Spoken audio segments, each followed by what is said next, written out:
ആശിച്ചതെല്ലാം വെറുതെ ആയല്ലോ.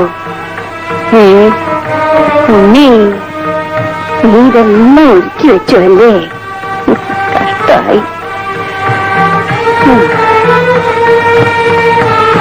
എന്തമ്മേ? സ്വാമിയാരെന്ന് ചെമ്മങ്ങാട്ട് കാണത്ര പോകുന്നത്. സ്വാമി വന്നെങ്കിൽ വേണ്ട, അമ്മയ്ക്ക് പൂജിക്കരുതോ? അദ്ദേഹം വലിയ ആളാ.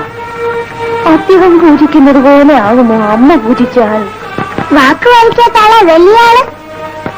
അയ്യോ, അരുത് കുഞ്ഞേ, അങ്ങനെയൊന്നും പറയരുത്. ഉണ്ണി, നീ ഇതെങ്ങോട്ടാ ഓടുന്നത്? നമുക്കിതെല്ലാം കഴിക്കാമേ, എനിക്ക് കൊതിയാവുന്നു. അത് വേണ്ട ഉണ്ണി, ഒരു പക്ഷെ അദ്ദേഹം വന്നാലോ? അയ്യോ, ആ സ്വാമി എങ്ങും വരില്ലമ്മേ.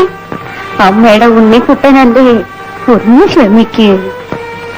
എന്തോരം നേരമായി അമ്മേ. നീ ഇങ്ങോട്ട് വാ. വേണ്ട, ഞാൻ ഇതൊക്കെ നോക്കി ഇവിടെ ഇരിക്കാം. അത് ഏതായാലും വേണ്ട.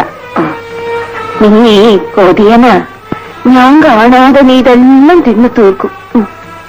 വാ.